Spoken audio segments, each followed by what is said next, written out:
untuk setiap Bapak Ibu dosen, selamat datang di pembekalan dosen. Saya Mary Uli.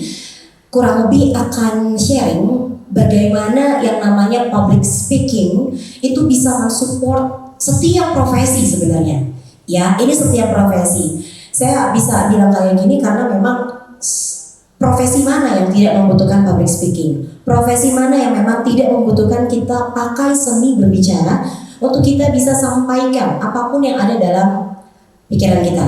Ya, jadi di pagi hari ini saya diberi kepercayaan untuk bisa menyampaikan impactful public speaking in digital era. Bagaimana kita memang di kurang lebih 3 tahun ini sudah menghadapi pandemi global, segala sesuatunya berubah cepat tanpa kita boleh persiapan. Enggak banyak dari kita yang memang sudah mempersiapkan video pembelajaran dari tahun 2018-2019. Ada, tapi banyak yang enggak di situ gitu, enggak kepikiran. Jadi lumayan pas lagi 2020 semuanya harus berjalan secara online.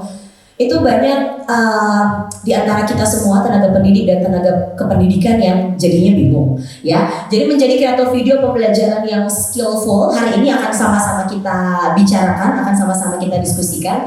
Tapi ini tadi ya experience yang memang sudah saya jalani lebih dulu. Jadi saya ada di depan ini bukan lebih pintar dari Bapak Ibu. Mungkin secara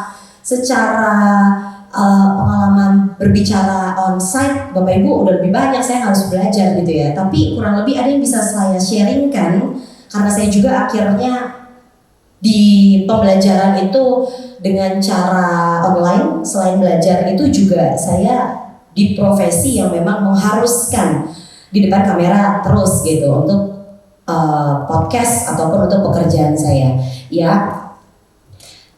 Sebelum nanti masuk ke topik yang memang hari ini akan sama-sama kita bahas, sama-sama dulu kita akan firm dulu di sini. Kalau public speaking yang saya ambil dari Kamus Besar Bahasa Indonesia. Jadi semuanya supaya sama dulu ya.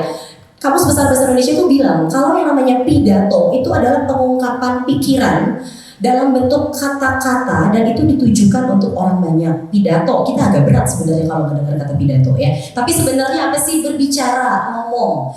Apa yang ada dalam pikiran kita, apa yang ada dalam benak kita itu udah canggih banget, udah keren banget, udah pokoknya bakalan berimpact banyak. Tapi bisa jadi biasa aja, bisa jadi tidak pernah dirasakan gitu ya. Bagaimana kita udah pikirin canggih kalau ini tidak ditujukan kepada orang banyak dalam bentuk kata-kata. Jadi memang harus disampaikan. Itu yang namanya public speaking. Dan yang namanya di dunia public speaking itu ada yang namanya seni berbicara, Bapak Ibu. Seni berbicara di sini sudah saya urutkan dari mulai menyampaikan, mempengaruhi sampai dengan menggiring. Saya percaya kita semua punya seni berbicara di sini, cuma kadang-kadang suka berantakan aja gitu, karena mungkin belum tahu bagaimana. Oh, ada stepnya dari mulai menyampaikan dulu ternyata, kemudian ternyata oh harus yang kedua ada mempengaruhi kemudian menggiring. Contoh, ketika misalkan tadi Kak Rosa nanya ke saya, ketika datang ke sini tadi naik apa Kak gitu kan? Oh iya tadi saya naik transportasi online. Udah, saya hanya sampaikan aja. Saya tadi ke sini pakai transportasi online, beres. Itu seni berbicara. Tapi ada yang kemudian saya bilang, Kak Rosa tadi naik apa? Iya saya juga transportasi online, si warna orange gitu misalnya ya. Terus saya mulai bilang, Kak Rosa mending pakai yang saya deh. Kalau saya tadi pakainya yang warna hijau sih. Dah kayak gitu doang gitu ya. Itu sebenarnya sudah masuk ke mempengaruhi. Bikin lawan bicara kita itu sudah mulai, loh kenapa ya? Kalau menyampaikan kan tadi selesai pembicaranya nggak ada lanjut gitu. Ketika saya kasih tahu saya pakai transportasi online ini gitu. Kemudian masuk ke tahap menggiring. Lanjut nih perbincangan yang tadi. Ih Kak, kalau kakak pakai yang transportasi saya ada diskon kan 30%. Pakai deh nanti pas pulang kantor. Kan lumayan ngirit kayak gitu ya. Itu namanya menggiring. Profesinya apa aja? Banyak. Yang kayak cuma menyampaikan, ya udah. Dia kayak cuma menyampaikan aja. Ketika saya menjadi seorang announcer, saya menjadi seorang penyiar, saya cuma bisa sampaikan, ya hari ini kita akan puterin lagu ini yang di request sama ini. Udah selesai menyampaikan. Ketika kita mau menggiring di sini, ini adalah profesi yang biasanya udah banyak sekali di marketplace. Yang mau ekstrim itu langsung orang-orang yang memang kampanye gitu ya, orasi segala macam. Atau yang smooth lah, yang biasanya sering diprospek sama teman-temannya untuk jadi agent ini, agent itu, MLM ini, MLM itu. Seni berbicara yang dipakai itu adalah menggiring. Nah, ada di sini nih, menggiring. Bagaimana segala sesuatunya untuk kepentingan dia in a good way itu harus closing kayak gitu ya, marketing biasanya ini pasti harus pakai namanya menggiring. Tapi ada juga profesi-profesi yang memang cuma sampai mempengaruhi profesi kita. Tenaga kependidikan saya rasa adanya sebenarnya persentasinya banyaknya di tengah gitu, banyaknya di tengah. Bagaimana kita kasih yang namanya attitude kita, kasih knowledge kita buat anak-anak, buat semuanya yang memang mendengarkan kita untuk bisa kita kasih tahu apa yang mau kita sampaikan. Seperti itu. Sampai sini oke? Saya bisa lanjut? Thank you. Nah, untuk topik hari ini sebenarnya buat saya juga. Jadi terima kasih kepada teman-teman yang memang sudah kasih waktu saya mempersiapkan bahan, karena di sini saya juga jadinya belajar. Makanya saya kepikiran juga untuk oke deh, saya tanya anak-anak, mukanya yang tadi nggak usah dicari Bapak Ibu, bukan mahasiswa sini, bukan mahasiswa sini ya, jadi jangan dicari dan siapa tadi yang bilang kalau Zoom saya tidak menarik, nggak ada di sini beneran, ya. Jadi ini topik hari ini yang akhirnya sering saya dapat curhatan, karena saya juga pernah ada di kampus Ganesha 10 menjadi salah satu asisten dosen. Yang menjadi sebenarnya asisten dosennya untuk admin doang ya, jadi saya nggak ngajar gitu. Cuma di situ kan saya jadi dekat sama anak-anak seperti itu, dan waktu itu belum COVID sebenarnya. Menjadi pengajar yang saya lihat udah keren banget, materi kita udah keren. Wah, semua riset dimakan ya, semua jurnal udah kita makan, segala sesuatunya udah kita punya. Berdasarkan teori, berdasarkan pengalaman kehidupan, berdasarkan yang sudah kita alami, orang lain alami, semuanya udah mumpuni. Tapi menjadi pengajar itu harga mutlak, nggak bisa nego. Ini juga buat saya sebenarnya. Kita harus piawai dalam hal transfer, ya, bukan yang cuma di awal bulan akhir bulan doang. Itu transferannya penting juga. Tapi ketika kita harus transfer skill, knowledge, kita harus transfer attitude kita, itu ternyata bisa saya bilang paling penting. Karena gimana kita udah punya knowledge-nya, kita udah punya skill-nya gitu ya, kita udah diperlengkapi dengan segala macam sekolah, sudah segala macam ilmu gitu ya, tapi ketika transfernya nggak bisa gitu, ketika kita mau kasih ke muridnya gagal, gimana ya cara ngomongnya ya, grogi ini miss-nya gitu kalau saya di sekolah. Aduh, gimana ya cara ngomongnya ya? Padahal pas lagi buat kurikulum, saya apply itu ke kepala sekolah, ini kurikulum saya nih Pak, buat tahun segini, keren banget. Ada ini untuk public speaking, saya masukin table manner segala macam. Tapi saya fail ketika saya transfer. Saya nggak bisa. Pas lagi di kelas, saya cuma kasih anak-anak tugas saja lah, udah tugas gitu. Lu semua bikin podcast ya, tapi miss-nya nggak pernah ngasih contoh. Podcast kayak apa? Terus semuanya bikin kayak lagi siaran ya, bikin openingnya, greeting kalau lagi nyapa selamat pagi kayak gimana. Tapi saya nggak pernah contohin gitu. Saya cuma nyuruh. Kadang-kadang karena ngejar yang namanya materi-materi memang yang harus semuanya disampaikan gitu ya. Kita suka jadinya mentransfer itunya nggak terlalu kita perhatikan gitu. Makanya kadang-kadang suka ada yang bilang, aduh, materinya bagus kok, nggak menarik ya di ini. Padahal saya udah tunggu-tunggu loh. Pas dibilang pertemuan ketiga kita akan belajar tentang trading gitu kan. Saya udah tunggu-tunggu nih, karena saya udah tertarik trading dari waktu saya SD misalnya. Terus tiba-tiba pas lagi dijelasin tradingnya, gagal tuh si bapak ibunya gitu untuk menjelaskan tentang trading. Bahkan untuk boro-boro ngajarin trading, memperkenalkan trading untuk orang awamnya aja, ya udah yang bisa kita baca sendiri bahkan mungkin di Google gitu ya. Tapi nggak diceritakan kalau trading itu seperti apa, kalau kita bisa jago di trading seperti apa, kalau kita gagal di trading atau kena nih celahnya diambil jadinya seperti apa. Nah, padahal audiens kita udah siap menerima, cuma dari depan transfer ke sininya ada yang miss di situ.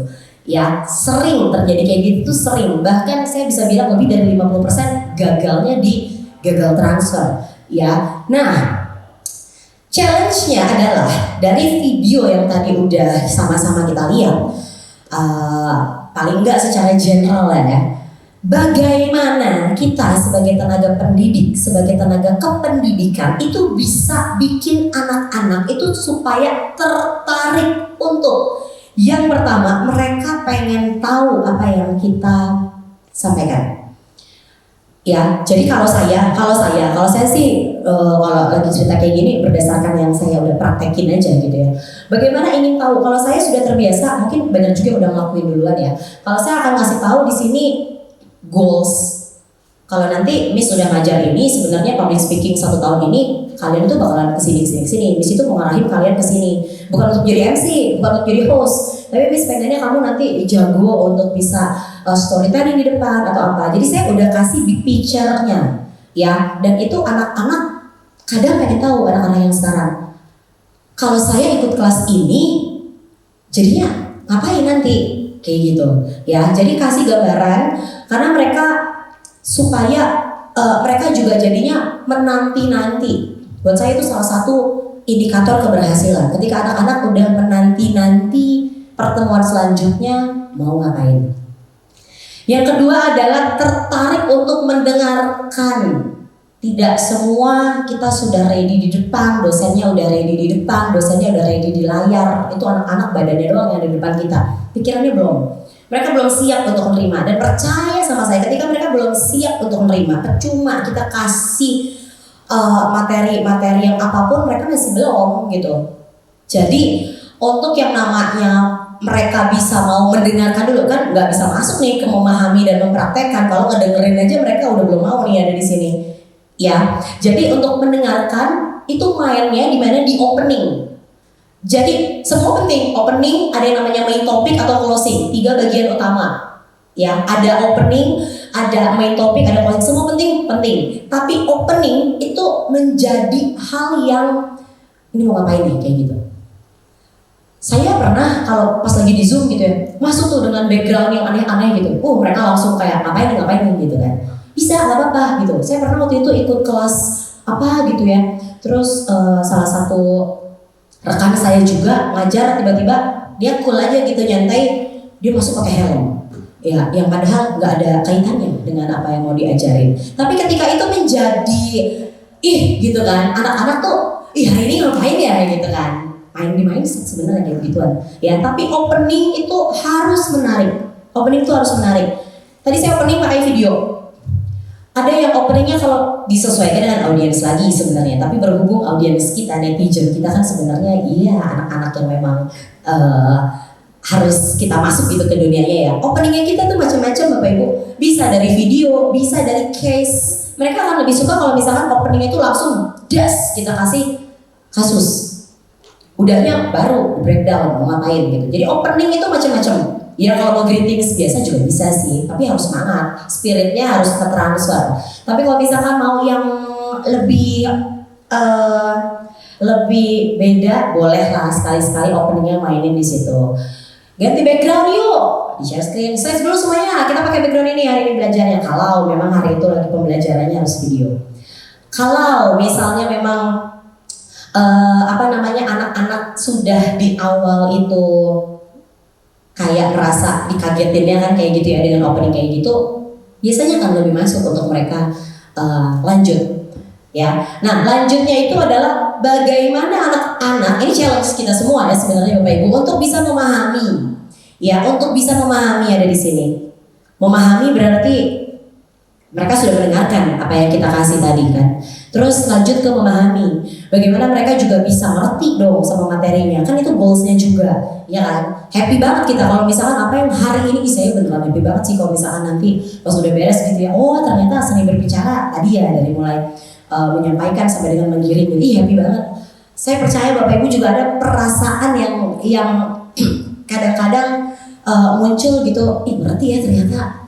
Ngerti ya tadi ya saya ngomong kayak gini tuh ngerti ya gitu. Atau enggak pas udah bubaran kelas masih ada yang ngechat, saya pengen ngobrol lagi Pak tentang yang ini tadi, happy banget, beda gitu. Ya nggak bayar itu sebenarnya, karena apa yang kita udah transfer itu nyampe dan mereka tertarik dan mereka paham, bahkan mereka langsung mau mempraktekkan, langsung nggak sabar nunggu ada project apa ya di akhir semester ini. Itu nggak usah akhir semester lah, nanti setelah 2 pertemuan 3 pertemuan saya disuruh apa ya.